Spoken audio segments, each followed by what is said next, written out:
Hey folks, Doug Blake with Body Design University, and today's video is on altered length tension relationship, chapter 7.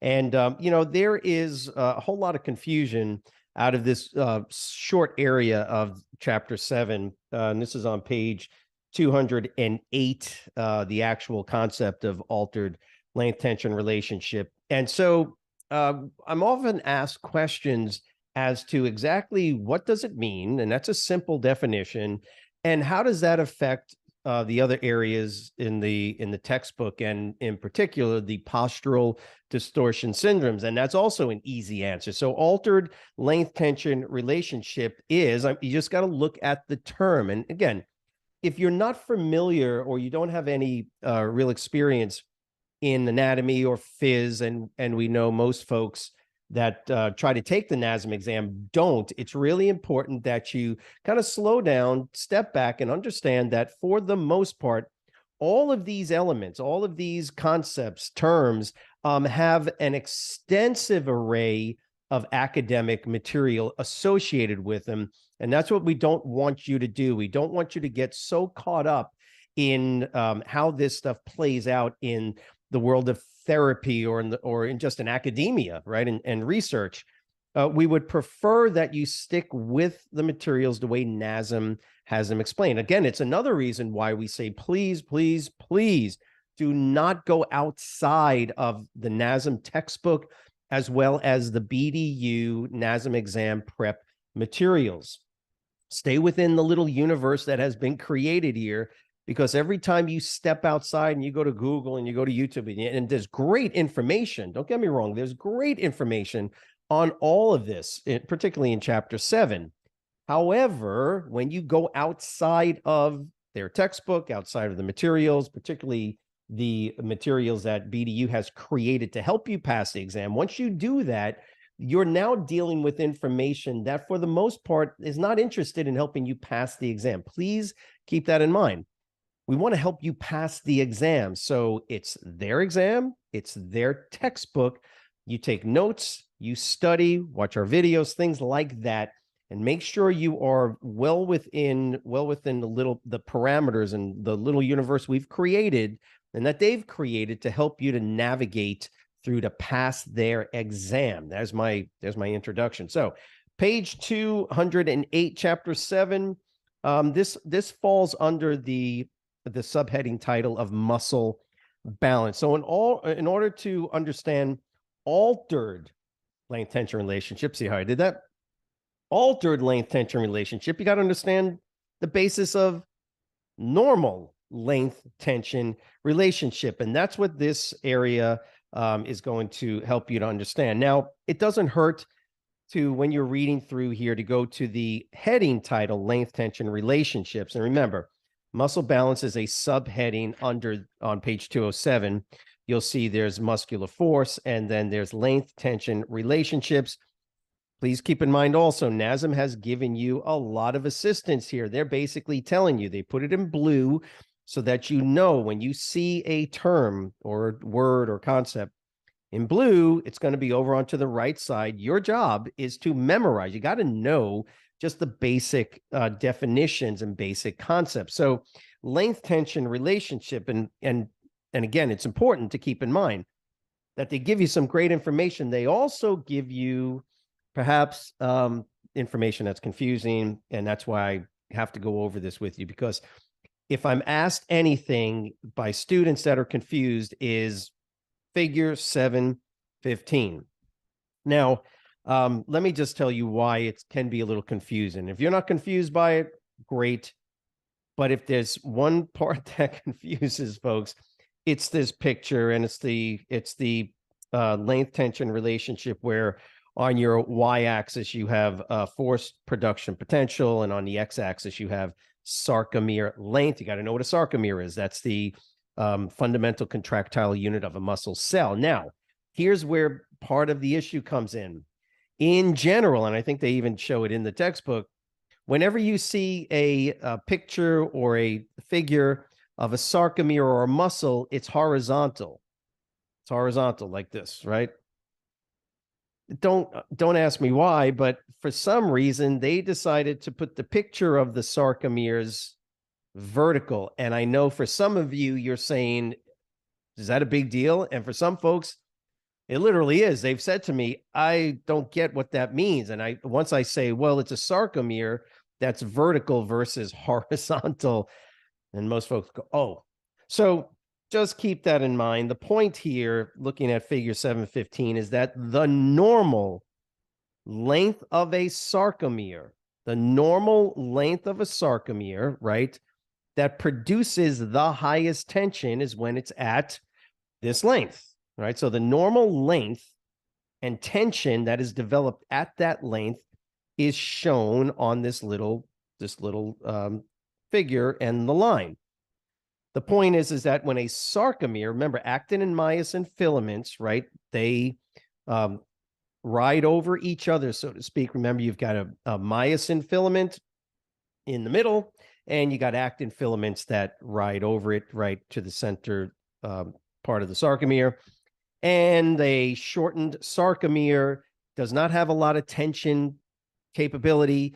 And as the sarcomere lengthens and lengthens and lengthens, it gets more and more potential for tension development. That is the length, tension, the ability to generate force relationship. How are they related? Well, when a sarcomere, and i.e. the muscle belly itself, when the sarcomere is shortened, it has low force output. Its power output is low. Why? Because you have this major overlapping of the protein filaments, so they can't generate as much force.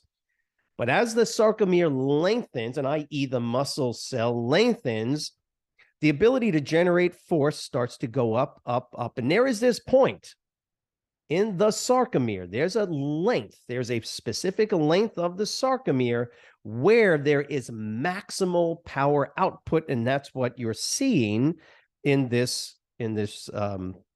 chart with the length tension relationship.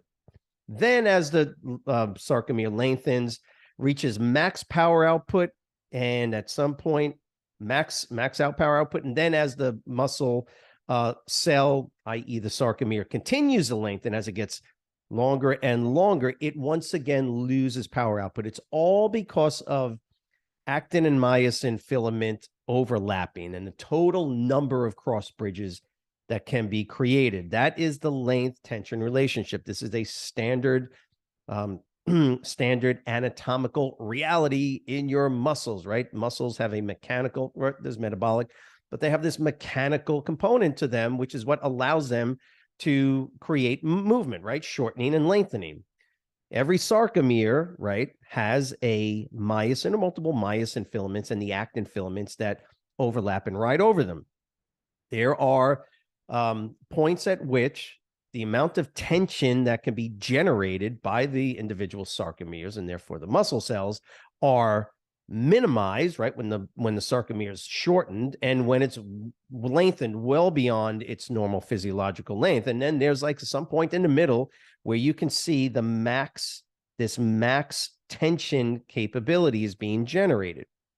That is known as the length tension relationship. Now go to page 208. Now I throw this word, this adjective in front of this normal process, right? This normal physiological reality in the muscle cell. And I put the word altered. Well, obviously that means that the length and tension relationship is askew. Something ain't right. Now, length tension relationship on its own just refers to the individual sarcomere, just an individual sarcomere. But here's sort of the main point about this is as soon as you say altered length tension relationships, we're talking about multiple muscles around a joint. That's why I don't want you to get confused. So as soon as we move into, and you'll notice that's why altered length tension relationship falls under the muscle balance subheading. General concept of length tension relationship, right, is specific to an individual muscle fiber, technically an individual sarcomere, right? But now when we talk about altered length tension relationship, which is what we're looking at here on page 208, that now is going to fall under a more precise concept, which is muscle balance, which means we're dealing with more than just a sarcomere and more than just a muscle cell, and therefore more than just a muscle. Now we're dealing with multiple muscles that are antagonistic to each other, right? And so that's why under the concept of muscle balance, we see that when we look at a joint, what we see around the joint are agonists and antagonists, right? We have muscles that oppose each other, and that's why the figure 716 is helpful, because it's basically showing you that around a joint you have, well, they're showing you two muscles. Okay, that's fine. If you look at the elbow, sure, we know there's three flexors at the elbow, but let's just assume we're talking about just one muscle, the biceps brachii, and its antagonistic muscle, the triceps. Keep in mind, the term agonist and antagonist are contextual to the movement that you're doing. The biceps during a bicep curl is the agonist. Remember those terms? If not, pause this and make sure you know what agonist means. It is the primary mover for that particular movement pattern you're doing. So a dumbbell curl, the bicep is the agonist because it is the muscle working through the particular range of motion against the resistance. Its antagonist is the tricep. Now, remember, it's contextual. During a dumbbell curl, agonist, antagonist. What happens when I put the dumbbells down and I go over and I start to do a push down, tricep push down? What's the difference? Agonist, antagonist. See how it flipped up? Because the two words, those two terms are contextual. It means that they're working around a joint. And so when you understand that, it makes this a little bit easier to kind of conceptualize. Altered length tension relationship simply means that the normal tensions that are generated between two opposing muscles, an agonist and an antagonist, simply means that the normal tension relationships that are for proper functioning over that joint are screwed up, meaning that one of the muscles is hyper contracted, or what is known as overactive, receiving a higher, we technically say a chronic overstimulation or chronic increase in neural drive to the muscle, which means the muscle is just shortening. It's just contracted more than it should be. Does that make sense? And so therefore the antagonistic muscle compensates for the agonist, right? It compensates by actually receiving a lower neural drive. In actuality, it's receiving a higher neural drive to the Golgi tendon organs, and that's going to cause what's known as altered reciprocal inhibition. We're not talking about that. Just stay focused on altered length tension relationships. All this is saying now is that from the length tension relationship concept, which is at the sarcomere level, now we have to come up to the level of muscles to talk about altered length tension relationships. Hope that makes sense. Length tension relationship, the level of the sarcomere and the muscle cell, right? The ability to create tension. But as soon as you put the word altered in front of it, and we're talking about altered length tension relationships, now what we're doing is we're going more macro to the two muscles. And what I'm saying two muscles only because it's easier to conceptualize that. Two muscles on either side of a joint.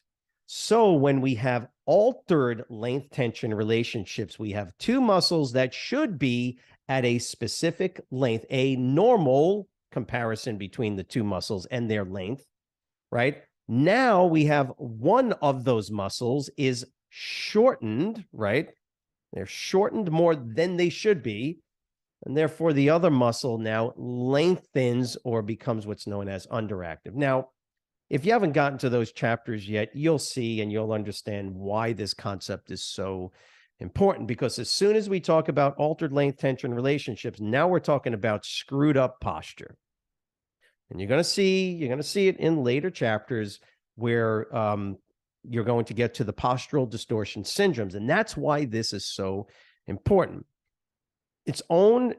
On its own, the concept is critical because we do understand that under normal circumstances throughout the day, we are in positions, we do things that cause and create muscle imbalances. In other words, one muscle on one side of the joint is going to shorten, right? Like right now at my hips, my hip flexors are shortened because I'm seated.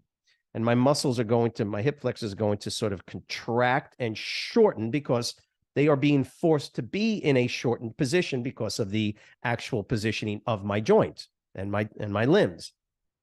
My hip extensor muscles are now lengthened and they remain in a lengthened position. Why? Because I'm sitting and therefore they are lengthened, and the neural drive and neural activity to those particular muscles is going to decrease. Like I said, the increase will go to the Golgi tendon organ, which downregulates the muscle spindle fibers. But it's just easy to understand lengthened versus shortened, right? Overactive, hypertonic, overactive, underactive. So again, here you are in chapter 7, starting to get an understanding of what you're going to learn about and see more in chapters 11 and some of these other later chapters about the postural distortion syndromes and your dynamic postural issues that you'll look at. So again, that's chapter 11. 12, altered length tension relationship, then keep in mind, is always going to be related to muscle imbalances, right? The agonist, what we call the agonist, gets shortened. It has an increased neural drive, increased neural activity. And so therefore it tightens and contracts more than it should. Think about it this way. If you look at figure 716, the muscles on either side of this, this upside down T, the muscles on either side are apparently working together in tandem. One is not stronger than the other, but yet when you look over to the muscle imbalance, you'll notice that the muscle on one side is shortened and a little bit rounder, and the other one is lengthened. Now, altered length tension relationship then is what is occurring on both of these muscles. A shortened muscle has an altered length tension relationship with respect to its antagonistic muscle that in this case is being lengthened. Okay. Again, why is this important? Because this is going to help you to understand why, from a physiological perspective, people have lower back pain, or people have an arched lower back, or people have this hunched forward, right? We call these the pes planus lower cross and upper cross syndromes, which again, you'll see later on. This is a critical concept. How do you memorize this? Well, do what we normally recommend that folks do, which is look at your side panels, start writing and rewriting so you can memorize the concepts, memorize what they mean, and this way you'll be able to utilize them further on through the rest of the textbook. I hope that this explanation was helpful to you. If you do have any questions or comments about this particular video or this particular subject, please write them in the comment section below. Also, if you understood this, if you understood it, then write understand. If you did not, if I confused you even more, well, then let me know that too. Maybe I can redo the video and make it even more simple. Also keep in mind, if you want full access to all of our NASM exam prep study materials, look in the description box below. Go ahead and click on that link. As always, just let us know how we can be of assistance. Have a great week. We'll see you next week. Thanks.